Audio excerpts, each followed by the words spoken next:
Hello friend, आज मैं आपके सामने जून 2010 पेपर 2 लेके आई हूँ हिंदी सब्जेक्ट में। तो चलिए अब हम ज़्यादा समय ना लगाते हुए पेपर शुरू करते हैं। तो बने रहिए मेरे साथ अंत तक।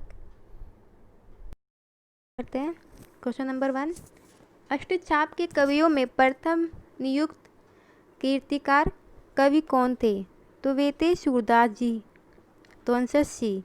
सेकंड देखते हैं, जायसी कृत पद्मावत है, तो ये है एक रूपक काव्य। Answer C. नंबर 3, बसो मेरे नैनन में नंदलाल किसकी पंक्ति है? तो ये पंक्ति ये मीराबाई जी की है। तो आंसर सी। आगे चलते हैं, अमीम हलाहल मत भरे श्वेत श्याम रत्नार जियत मरत झुकी झुकी परत जेही चितवत एक बार किसकी पंक्तियाँ है? तो ये हमारी पंक्तियाँ है रसलीन जी की। तो आंसर बी। फिर देखते हैं, भैरव रामायण किसकी रचना है? तो भैरव रामायण है वो तुलसीदास जी की रचना है। Answer B. भरतमुनि के रस सूत्र में निम्नलिखित में से किसका उल्लेख नहीं है? तो जो भरतमुनि जी का रस सूत्र है उनमें स्थायी भाव का उल्लेख नहीं है। Answer A. साधारणीकरण संकल्पना के उद्ज्ञाता कौन है? तो साधारणीकरण संकल्पना के उद्ज्ञाता है भट्टनायक जी। आंसर सी। आगे देखते हैं, शब्द की द्व्यर्थी योजना में कौन सा अलंकार होता है? तो इसमें अलंकार होता है वक्रोक्ति अलंकार। Answer B. प्रश्न नंबर 9, निम्नलिखित में से कौन द्रविड़ परिवार की भाषा है? तो द्रविड़ परिवार की जो भाषा है वो है इनमें से कन्नड़ भाषा। तो आंसर डी। प्रश्न नंबर 10, किस क्षेत्र की बोली को काशिका कहा गया है? तो काशिका जो है ये बनारस क्षेत्र की बोली को कहा गया है। Answer C. प्रश्न नंबर 11, हिंदी प्रदीप पत्रिका के संपादक कौन है? तो इसके संपादक है बालकृष्ण भट्ट जी। Answer C. प्रश्न नंबर 12, तोड़ने ही होंगे मठ और गठ सब किसकी पंक्तियां है? तो ये जो पंक्तियां ये मुक्ति बोध जी की पंक्तियां है। Answer D. आवारा मसीहा किसकी रचना है? आवारा मसीहा विष्णु प्रभाकर जी की रचना है। Answer A. आगे देखते हैं, पशु पक्षियों पर लिखित महादेव वर्मा का रेखा चित्र संकलन है। तो ये है मेरा परिवार। Answer B. आगे देखते हैं, रामचंद्र शुक्ल की आलोचनात्मक कृति कौन सी है? तो वो है इनकी रस मीमांसा। Answer C. क्वेश्चन नंबर 16, मनोविश्लेषणात्मक शैली के उपन्यासकार है? तो इसके उपन्यासकार है इलाज चंद्र जोशी जी। Answer C. प्रश्न नंबर 17, न्यूनिया किस उपन्यास का पात्र है? तो ये जो है ये अनाम दास का पोथा के पात्र है। देवनागरी लिपि की उत्पत्ति किससे हुई है? देवनागरी लिपि की जो उत्पत्ति है ये ब्राह्मी लिपि से हुई है। ब्राह्मी से हुई है, सॉरी। ठेले पर हिमालय किस विधा की रचना है? तो जो ठेले पर हिमालय है ये एक निबंध है। ये निबंध है ये धर्मवीर भारती जी का निबंध है। तो ये भी आप लोग ध्यान रखिएगा। चलिए आगे देखते हैं, इस वंदे वाणी विनायको निबंध संकलन के रचयिता कौन है? तो इसके रचयिता है रामवृक्ष बेनीपुरी जी। Answer B.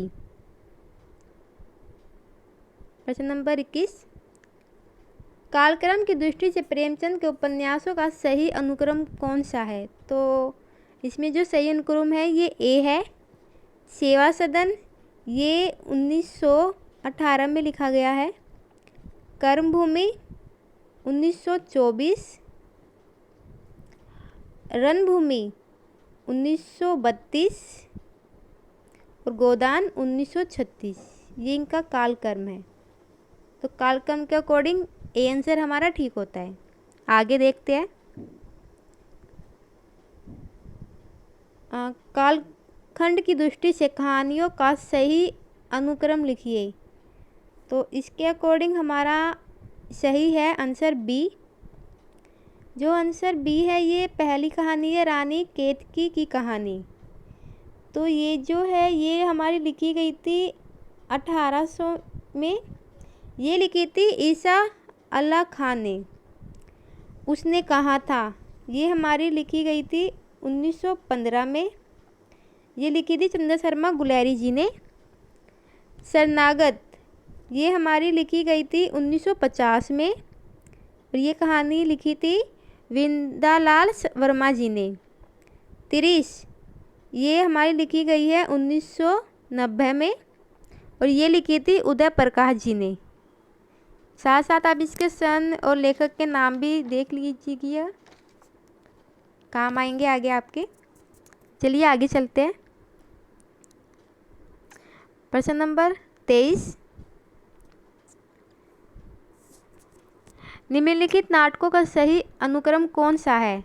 तो इसके अकॉर्डिंग ऑप्शन के अकॉर्डिंग ए ऑप्शन ज़्यादा सही है। जो अंधा युग है, ये धर्मवीर भारती का नाटक है जो कि 1954 में प्रकाशित हुआ था। शारदिया, ये जगदीश चंद्र माथुर जी का नाटक है जो 1959 में हुआ था, बना था। कोर्ट, ये जो है ये लक्ष्मी नारायण लाल जी का नाटक है जो 1954 में हुआ था। और मादा कैप्टस, ये है 1991 का नाटक है। चलिए अब आगे चलते हैं। इसका ये ऑप्शन ज़्यादा सही है। देखते हैं। हजारी प्रसाद द्विवेदी के आलोचनात्मक ग्रंथों का सही अनुक्रम है। तो यह सही अनुक्रम जो है ऑप्शन के अकॉर्डिंग ये हमारा बी है, शूर साहित्य। ये हमारा आया था 1936 में। हिंदी साहित्य की भूमिका, ये जो ग्रंथ है ये हमारा आया था 1940 में। कबीर, ये भी हमारा 1940 में आया था। और हिंदी साहित्य ये हमारा आया था 1953 में। चलिए आगे चलते हैं। प्रश्न नंबर 25, 25वां, प्रकाशन काल के अनुसार रेखा चित्रों का सही अनुक्रम बताइए। तो प्रकाशन काल के अकॉर्डिंग हम लोग देखते हैं। इसमें जो हमारा ऑप्शन सी सही है। अतीत के चलचित्र, ये हमारा महादेवी वर्मा जी का नाटक है, सॉरी रेखा चित्र है। अतीत के चलचित्र, ये जो इसका प्रकाशन काल है 1941 है। माटी की मूर्ति, ये जो रेखा चित्र है ये बानपुरी बेनीपुरी का है, बानवृक्ष बेनीपुरी जी का। इसका प्रकाशन काल है 1946। अमिट रेखाएं, ये जो रेखा चित्र है ये है सत्यवती मलिक जी का। इसका प्रकाशन काल है 1951। कुछ शब्द कुछ रेखाएं, ये रेखा चित्र है विष्णु प्रभाकर जी का, जिसका प्रकाशन वर्ष है 1965। तो हमारा सी आंसर ठीक होगा। आगे देखते हैं। प्रश्न नंबर 26, रचनाकार के अनुसार पत्रिकाओं का सही अनुक्रम रेखांकित कीजिए। तो रचनाकार के अकॉर्डिंग देखते हैं, हमारा आंसर बी हो जाएगा इसमें। सबसे पहले है सदा दर्श, ये जो पत्रिका है ये लाला श्रीनिवास दास जी की है। इसका रचनाकाल है 1874।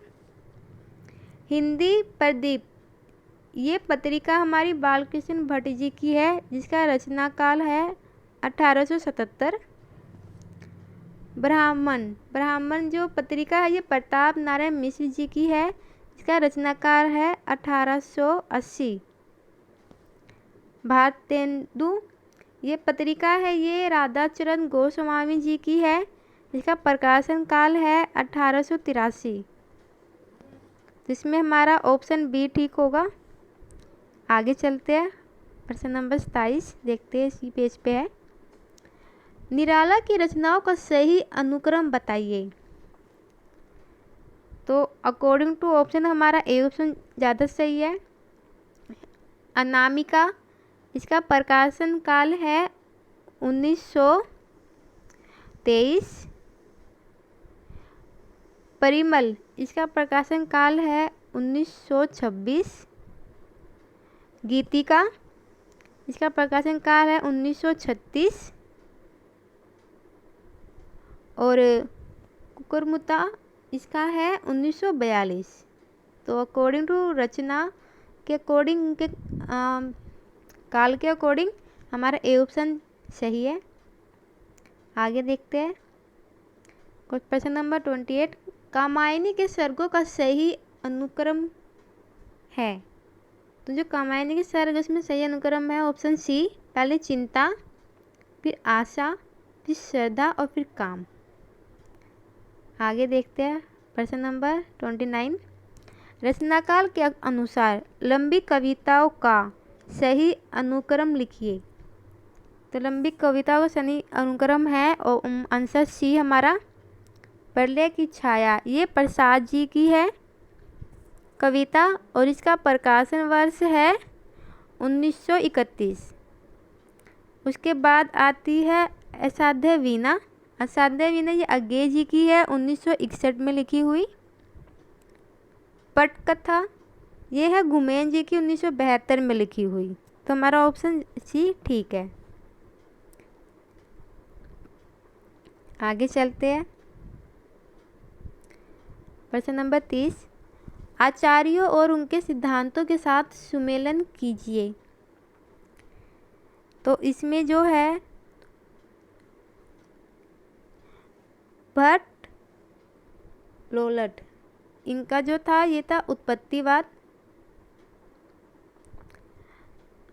शंकुक इनका जो था सिद्धांत वो था अनुमितिवाद 4।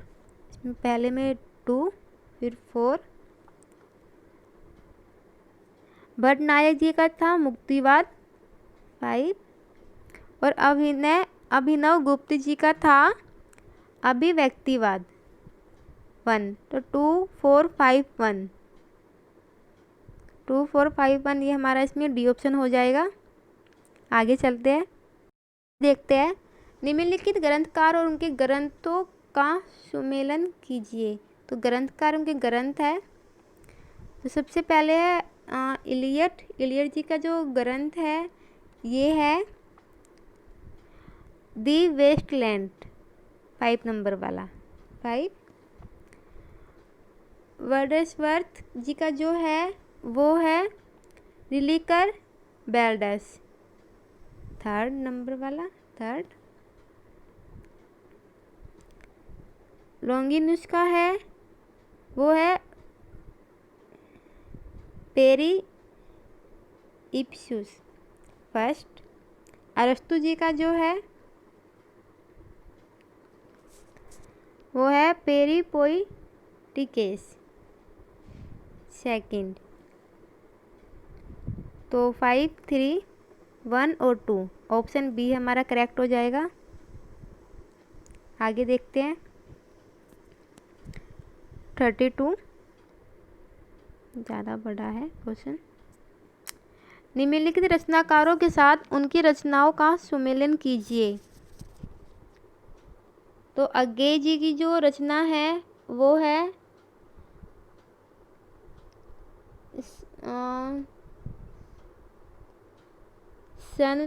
Sir option 4। किशन पटनायक जी की जो रचना है वो है विकल्पहीन नहीं है दुनिया ऑप्शन 1।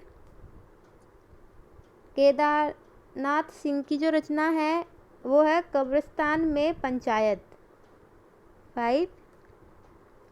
अनामिका जी की जो रचना है वो है स्त्रीत्व का मानचित्र। सेकंड 4152। ऑप्शन ए हमारा ठीक हो जाएगा। 33 देखते हैं। कवियों को उनकी कृतियों के साथ सुमेलित कीजिए। तो जो सबसे पहले है केदारनाथ सिंह, इनकी कृति है अकाल में सारस 4। ज्ञानेंद्र पति, इनकी कृति है संस्यात्मा 5। भारत भूषण अग्रवाल जी की कृति है अग्निलिख 1। कुंवर नारायण जी की कृति है आत्मजयी 2। तो 4, 5, 1 और 2, तो हमारा ऑप्शन ए सही होगा। आगे देखते हैं 34। संपादकों को उनकी पत्रिकाओं के साथ सुमेलित कीजिए। तो इनकी पत्रिकाएं हैं, तो चलिए देखते हैं। अखिलेश जी की जो है, अखिलेश जी की पत्रिका है बहुवचन 3। नमिता सिंह की है वर्तमान साहित्य 2। राजेंद्र कुमार जी की है बहुवचन 4। और प्रभाकर श्रोत्रिय जी की है पूर्वग्रह 1। तो 3, 2, 4 और 1, ये हमारा ऑप्शन डी हो जाएगा 3, 2, 4, 1। आगे देखते हैं। कहानी और कहानीकारों का सुमेलन कीजिए। सदगति, सदगति जो कहानी है ये है प्रेमचंद जी की 3। बिसाती प्रसाद जी की 1। दो बाके, ये है भगवती चरण वर्मा जी की 5। पाजेब, ये है जगेंद्र जी की 2। तो 3, 1, 5, 2, ये हमारा ऑप्शन डी हो जाएगा। आगे देखते हैं। पंक्तियों के साथ कवियों का सुमेलन कीजिए। शेष, महेश, गणेश, दिनेश, ये जो पंक्ति है ये रसखान जी की है 4। मन लेत पे देत चटाक नहीं, ये जो पंक्तियां है ये घनानंद जी की है 3। जैसे उड़ी जहाज को पंछी, ये पंक्तियां सूरदास जी की है 1। गिया अनयन नयन बिनु बानी, ये जो पंक्तियां ये तुलसीदास जी की है तो 2। 4, 3, 1, 2, ये हमारा ऑप्शन बी हो जाएगा। आगे देखते हैं। चलिए प्रश्न नंबर 37 देखते हैं। रचना के साथ उसकी विधा को सुमेलित कीजिए। ये रचना और उसकी विधा है कि वो क्या है मतलब, तो देखते हैं। शब्द और मनुष्य, ये एक आलोचना है 4 नंबर। काशी का 80, तो ये है एक उपन्यास 3। ईला, ईला एक नाटक है 1। पैरों में पंख बांधकर, ये एक यात्रा वर्णन है 2। तो 4, 3, 1, 2, ऑप्शन बी हमारा करेक्ट हो जाएगा। सॉरी, आगे देखते हैं। उपन्यासों का उनके पात्रों के साथ सुमेलन कीजिए। तो ये इधर उपन्यास, इधर उसके उपन्यास में आए हुए पात्र है। अब देखते हैं किसमें कौन सा पात्र है। रंगभूमि, रंगभूमि में जो था ये सोफिया थी उसमें 5। झूठा सच, तो इसमें तो तारा थी 4। त्याग पत्र में मृणाल था 1। और अंधेरे बंद कमरे, इसमें जो नीलिमा थी 2। तो 5 4 1 2, तो हमारा ऑप्शन सी करेक्ट होगा इसमें। आगे देखते हैं। पात्रों को उनके नाटकों के साथ सुमेलित कीजिए। देवसेना, देवसेना ये थी हमारे स्कंदगुप्त में थी देवसेना। थर्ड विशु, विशु थी कोणार्क में। फर्स्ट गांधारी थी अंधा युग में 5। और सावित्री जो थी ये हमारे आधे अधूरे नाटक में थी, सॉरी 3 नहीं 2। तो 3 1 5 2, ये हमारा ए ऑप्शन ठीक हो जाएगा इसमें। आगे देखते हैं।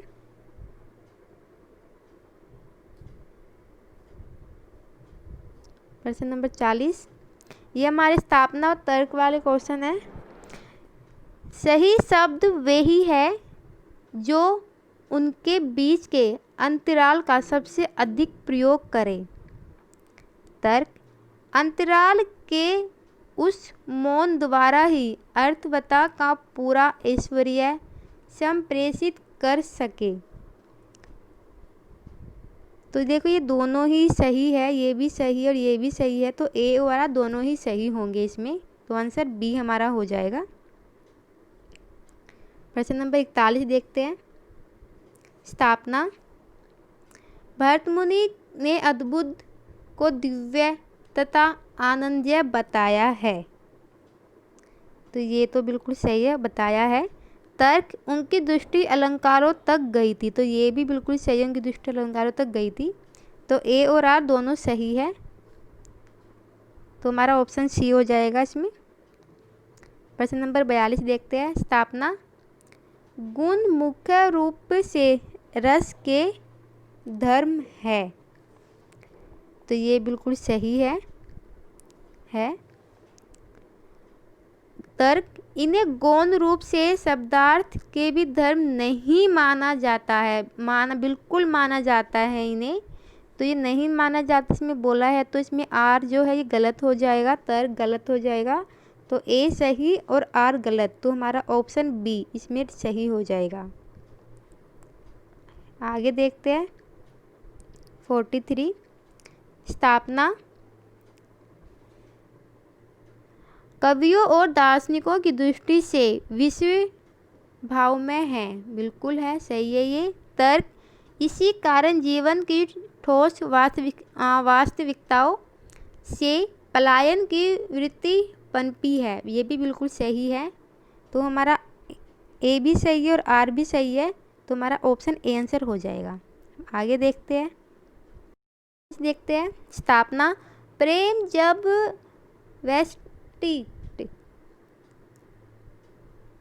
वैष्टिक सौंदर्य से ऊपर उठता है तो वह आध्यात्मिक बनता है। तो ये बिल्कुल सही है। तर्क, क्योंकि प्रेम आध्यात्मिक होता है। ये भी बिल्कुल सही है, तो हमारा ए भी सही है और आर भी सही है, तो हमारा ऑप्शन बी सही आंसर होगा। क्वेश्चन नंबर 45 देखते हैं। स्थापना, काव्य का सत्य असाधारण होता है। बिल्कुल होता है, क्योंकि वह सामान्य सत्य से मिलता है। बिल्कुल नहीं, ये गलत है, तो हमारा ए सही है और आर गलत है, तो हमारा ऑप्शन डी हो जाएगा। आगे देखते हैं। ये अवतरण आ चुका है अब, तो आप ये कबीर के बारे में है, तो आप एक बार इसके पढ़ लेना। मैंने पढ़ लिया इसलिए मैं आपको आंसर बता रही हूँ। कबीर की वाणी के विषय में क्या कहा गया है? तो कबीर की वाणी के विषय में कहा गया है कि कबीर वाणी के डिक्टेटर थे, ऑप्शन सी। आगे देखते हैं। कबीर के सामने भाषा का रूप कैसा था? तो जो कबीर थे उसके सामने भाषा लाचार सी नज़र आती थी। ये मैं इस अवतरण के अकॉर्डिंग ही आपको आंसर बता रही हूँ, तो आप ये पढ़ लेना एक बार। कबीर की भाषा में कैसी हिम्मत नहीं है। तो जो कबीर की भाषा है उसमें हिम्मत नहीं है कि वह इस फक्कड़ की फरमाइश को ना ही कर सके। Option B. कबीर की भाषा में कैसी ताकत थी।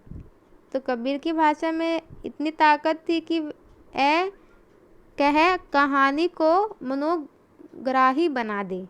Option B. लास्ट क्वेश्चन देखते हैं। कबीर की बात को किस रूप में प्रकट करना चाहा। कबीर ने बात को किस रूप में प्रकट करना चाहा। तो इसमें हमारा ऑप्शन बी ए है। उसे उसी रूप में भाषा से कहलवा लिया। तो ये हमने आज जून 2010 पेपर 2 हिंदी का किया है। इसके बाद मैं आगे के पेपर लेके आऊँगी आपके लिए। जैसे आगे हम दिसंबर 2010 का पेपर करेंगे, या उसके आगे मैं 2009 के मैंने डाल दिए पेपर, तो आप लोग देख लेना एक बार उन्हें भी। 2019-2020 तक के पेपर मैं सभी सॉल्व करूँगी आप लोगों के सामने। तो आप लोग बने रहिए मेरे साथ। और अगर आपको ये वीडियो यूजफुल लगी हो तो प्लीज़ वीडियो को लाइक कीजिएगा। वीडियो कैसी लगी ये भी कमेंट करके ज़रूर बताइएगा। साथ में अगर आपको किसी क्वेश्चन में डाउट होता है या कोई आंसर आपको समझ में नहीं आता है तो आप प्लीज़ मुझे कमेंट बॉक्स में लिखकर ज़रूर बताइएगा।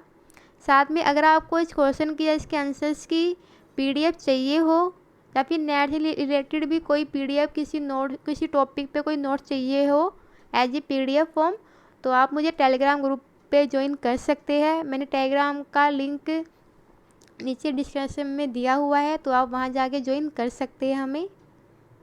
बाकी अगर आप मेरे चैनल पे नए हैं तो प्लीज़ चैनल को सब्सक्राइब ज़रूर कीजिएगा। बाकी बने रहिए मेरे साथ। Thank you. मिलते हैं अगली वीडियो के साथ। धन्यवाद। नमस्ते।